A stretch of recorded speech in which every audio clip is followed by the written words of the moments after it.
Finger prints report पढ़ते ही दिलशाद अमीन खुशी से उछल पड़ा। मशरूब की तीनों गिलासों पे मकतूलीन के अलावा एक शख्स की फिंगर प्रिंट्स मौजूद थीं, जिसका मतलब है अब काम आसान हो जाएगा। उसने खुद कलामी की। सर, किसी और के फिंगर प्रिंट्स का भी जिक्र है रिपोर्ट में? पूछने वाला हवलदार खुर्शीद था। बिल्कुल आए हैं, और तमाम गिलासों पर मकतूल के साथ एक ही बंदे की उंगलियों के निशान मिले हैं। तो अब क्या किया जाए? अब काम आसान हो गया है। यूं करो, तमाम के फिंगर प्रिंट्स माहिर के पास भिजवा दो। ये एहतियात करनी है कि हर बंदे के नाम के सामने उसकी अपनी उंगलियों के निशान सब्त हों। ठीक है सर, इसके अलावा कुछ नहीं? बस ये करके मुझे इन्फॉर्म करो ताकि मैं घर जा सकूं। दिलशाद अमीन ने कुर्सी से टेक लगा दी। मसले का कोई हल नजर आते ही उस पर थकन गालिब आने लगी थी। तमाम दिन हंगामे में गुजरा था और अब रात भी आधे से ज्यादा गुजर गई थी। खुर्शीद के जानने के बाद उसने टेबल पर पड़ा फोन अपने जानिब खिसकाते हुए उसे रिसीवर उठाया। उसका इरादा एसपी साहब को यह खुशखबरी सुनाने का था, मगर घड़ी पर नजर पड़ते ही उसे अपना इरादा मौखर करना पड़ा। घंटे की सुई 2 का हिस्सा क्रॉस कर चुकी थी।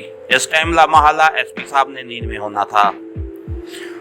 रिसीवर क्रेडल पर रखकर वो गहरी सोच में खो गया। हालात काफी उलझ गए थे। उसे समझ नहीं आ रही थी कि उसके खिलाफ इतनी गहरी व घनौनी साजिश तरतीब देने वाला कौन हो सकता है। वो अपने आखिरी चंद दिनों के वाकयात को ज़हन में दोहराने लगा। अचानक उसे वो शख्स याद आया जिसने उसे उसकी कमसिन बेटी के मुतालिक धमकी दी थी। पता नहीं उसका नाम क्या था। वो आहिस्ता से बुड़बुड़ाया, मगर ज़हन पर जोर देने के बावजूद वो उसका नाम याद न कर सका। अलबत्ता उसके 2 बंदे दिलशाद की गिरफ्त में थे और वो दौरान तफ्तीश आसानी से उनके मालिक का नाम उगलवा सकता था। इसके अलावा पुलिस में मौजूद काली भेड़ की उंगलियों के निशान मिल गए थे। अब इस साजिश का खालिक वही था या कोई और था? हर 2 सूरत उसने बेनकाब हो जाना था। दिलशाद अमीन की सर्विस में ये पहला मौका था कि उसे अपने सीनियर की तनकीद का निशाना बनना पड़ा था, वरना इससे पहले तो सीनियर उसकी ईमानदारी की वजह से उससे आंख नहीं मिला पाते थे। बहरहाल अब भी उसका ज़मीर मुतमईन था कि उसने जानबूझकर कोई गलत काम नहीं किया था।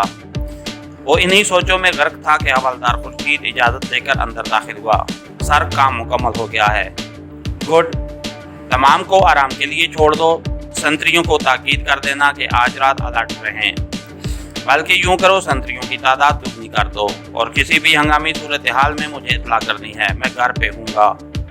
ठीक है सर। दिलशाद दफ्तर से निकल आया। गाड़ी में बैठने से पहले एक लम्हे के लिए उसके ज़हन में सरकारी गाड़ी में घर जाने का ख्याल आया।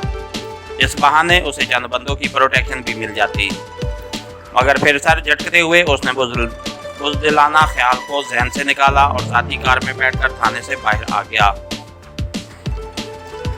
इतनी रात गुजर जाने के बावजूद सड़कें की रौनक कोई नुमाया कमी नहीं आई थी।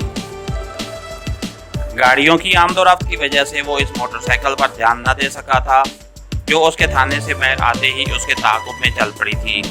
उस पे 2 अफराद सवार थे। दरमियानी रफ्तार से ड्राइव करते हुए वो अपने घर की जानिब चल पड़ा।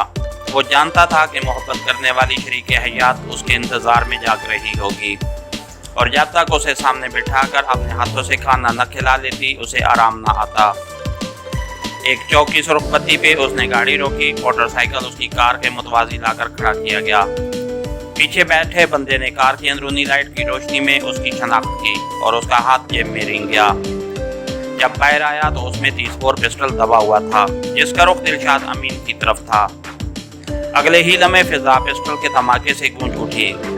मुसलसल 3 गोलियां दिलशाद अमीन पर फायर करते ही वो चिल्लाया, चलो, और मोटरसाइकिल सुर्ख बत्ती की परवाह किए बगैर सीधी निकलती चली गई। इसके साथ ही हमारी आज के एपिसोड का इख्तिताम हुआ। कहानीगर चैनल को लाइक कीजिए, सब्सक्राइब कीजिए और बेल आइकन को प्रेस कर दीजिए ताकि आने वाली नई वीडियो आप तक बर वक्त पहुँच सके। शुक्रिया।